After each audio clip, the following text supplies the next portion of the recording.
All Haryana roadways worker union की राज्य स्तरीय बैठक मंगलवार को कुरुक्षेत्र के नए बस अड्डे पर यूनियन कार्यालय में हुई। इस बैठक में रोडवेज कर्मचारियों के विभिन्न मुद्दों को लेकर चर्चा की गई और हाल ही में रोडवेज विभाग की ओर से ऑनलाइन ट्रांसफर पॉलिसी के तहत रोडवेज कर्मचारियों के किए गए ट्रांसफर का विरोध भी जताया गया। All Haryana roadways workers union के राज्य प्रधान मायाराम उनियाल ने बताया कि प्रदेश सरकार के साथ 3 दौर की वार्ता पहले हो चुकी है, जिसमें प्रदेश सरकार ने कर्मचारियों की 12 जायज मांगें मान ली थी, जिनमें चालक परिचालक का पे ग्रेड बढ़ाया जाना सहित कई अन्य मांगें शामिल थी। मांगों को माने जाने का पूर्व मंत्री असीम गोयल की ओर से आश्वासन भी मिला था, जो कि आज तक लागू नहीं हो पाई। इसलिए आज राज्य स्तरीय बैठक बुलाई गई है। इसमें निर्णय लिया गया है कि 15 मई को परिवहन मंत्री अनिल विज के आवास का घेराव किया जाएगा। देखिए, आज all Haryana roadways worker union की राज्य कार्यकारिणी की बैठक बुलाई गई थी, क्योंकि लगभग 8 महीने हो चुके हैं सरकार साथ वार्ता हुई थी कर्मचारियों की मांगों के पीछे, लेकिन आज तक सरकार ने या उनके उच्च अधिकारियों ने किसी भी तरह से कर्मचारियों की कोई भी मांग लागू नहीं की है। इसलिए आज ये कुरुक्षेत्र के अंदर all Haryana roadways worker union ने अपनी बैठक बुलाई और इस बैठक में अभी निर्णय लिया जाएगा कि 15 मई को अम्बाड़ा में माननीय परिवहन मंत्री श्री अनिल विज जी के निवास स्थान पे ज़्यादा से ज़्यादा संख्या में कर्मचारी पहुंचेंगे, वो न्याय मार्च के रूप में। समस्या क्या है? देखिए, जैसे कि मैंने आपको पहले कहा कि हमारी 3 दौर की वार्ता हरियाणा सरकार से और माननीय जो तत्कालीन परिवहन मंत्री थे आसिम गोयल जी और मुख्यमंत्री जी के प्रधान सचिव बी उमाशंकर जी की अध्यक्ष में वार्ता हुई थी।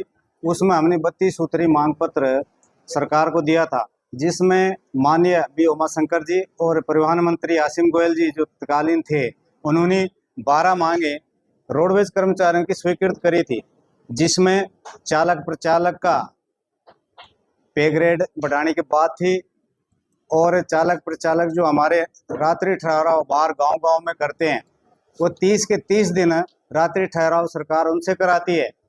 हमने सरकार से मांग की थी कि ये 30 की 30 रात्रि ठहराव आप बहाल करिए, लेकिन सरकार ने 10 करी थी। वह हमारी 25 रात्रि ठहराव पे समझौता हुआ था और जो उन्होंने कहा था कि जय जय, और हम 25 के 25 रात्रि ठहराव इनके देंगे।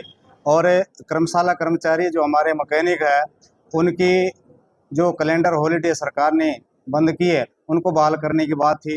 ये तमाम जो छोटी छोटी मांगे हमारे सीनियर सिटीजन जो हमारे रिटायर हो जाते हैं कर्मचारी, उनके आई कार्ड पे नो फ्री ट्रेवलिंग लिखा हो। देखिए, सरकार ने 32 कैटेगरियों को फ्री ट्रेवलिंग दे रखी है और हम ये कह रहे हैं सरकार का काम है, सरकार दे, सरकार का काम है अपने नागरिकों को सुविधा देना, सरकार दे। लेकिन जो कर्मचारी 58 वर्ष की आयु में रिटायर हो रहा, लगभग 35 साल और 40 साल नौकरी करके जा रहा, उसके आई कार्ड पे नो फ्री ट्रेवलिंग लिखा हुआ, जो कि एक हमने गिल्टी महसूस करी है। हमने मंत्री महोदय से ये बात रखी थी, मंत्री महोदय ने बिल्कुल माना था और उन्होंने कहा था मैं इसको हटाऊंगा, लेकिन वो आज तक नहीं हटाया।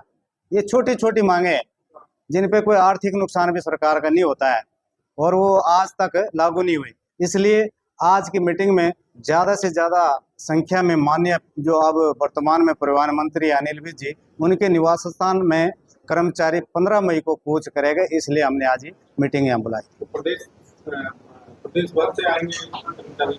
जी हाँ, पूरे हरियाणा रोडवेज का जो कर्मचारी है वो 15 मई को, हमारा एक साझा मोर्चा है, 10 यूनियनों का एक साझा मोर्चा है, एक बैनर के नीचे है, वो पूरा जो है पूरा हरियाणा रोडवेज उस दिन मतलब अघोषित स्ट्राइक भी हो सकती है।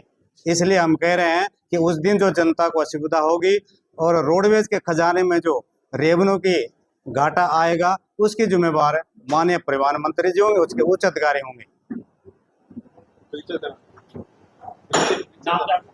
मायाराम उनियाल, राज्य प्रधान ऑल हरियाणा रोडवेज वर्कर। आज हमने all Haryana roadways workers union registered number 1947 की राज्य कार्यकारिणी की बैठक बुलाई है। हमने 8 मार्च को रोहतक में कन्वेंशन बुलाकर साझे मोर्चे के आह्वान पर यह निर्णय लिया था कि जो 27 जुलाई 2024 को माननीय असीम गोयल जी परिवहन मंत्री व उमा शंकर जी प्रधान सचिव मुख्यमंत्री जी की अध्यक्षता में बैठक हुई थी। उस बैठक में लगभग 12-13 मांगों पर सहमति बनी थी, लेकिन दुर्भाग्य से कहना पड़ रहा है कि सरकार ने एक भी लागू मांग आज तक धरातल पे नहीं की। उसलिए 8 मार्च को हमने कन्वेंशन बुलाई थी रोहतक में, और ये निर्णय लिया था कि 24-24 घंटे की भूख हड़ताल प्रत्येक डिपो में प्रत्येक कमिश्नरी के ऊपर की जाएगी। उसमें हमने भूख हड़ताल की। उसके बाद फिर रोहतक में मीटिंग बुलाकर हमने ये निर्णय लिया है कि 15 मई को माननीय अनिल विज परिवहन मंत्री के जो गृह क्षेत्र है अंबाला कैंट में न्याय मार्च के रूप में रोडवेज कर्मचारी रोष प्रदर्शन करेगा। उसी के लिए आज मीटिंग बुलाई गई है और लगभग ऑल हरियाणा रोडवेज की तरफ से सैकड़ों की संख्या में अंबाला कूच करेंगे 15 तारीख को। जी, बस सर्विस बंद रहेगी इस दौरान? हमारी बस सर्विस बंद तो नहीं रहेगी, लेकिन इसीलिए तो हम कोई भी यूनियन प्रोग्राम देती है चरणबद्ध तरीके से देती है कि किसी भी तरह, क्योंकि हम भी तो जनता का हिस्सा है। हम नहीं चाहते कि जनता को किसी तरह की परेशानी का सामना करना पड़े, लेकिन सरकार की ये जिम्मेवारी बनती है कि हमारे को टेबल पे बुलाए और वार्ता करे, और किसी तरह की ना तो हमारे को आर्थिक रोडवेज को नुकसान हो और ना ही जो जनता को असुविधा हो। उसके लिए भी हम ये नहीं चाहेंगे कि जनता को किसी तरह की असुविधा हो। सरकार से आपके माध्यम से अपील है कि सरकार साझा मोर्चा को टेबल पे बुलाए और जो मांगी हुई मान्य है इसी की बीजेपी की सरकार द्वारा मांगी हुई मान्यों को लागू करवाई। मैं बलदेव सिंह मामू माजरा, राज्य महासचिव all Haryana roadways worker union, सदस्य साझा मोर्चा।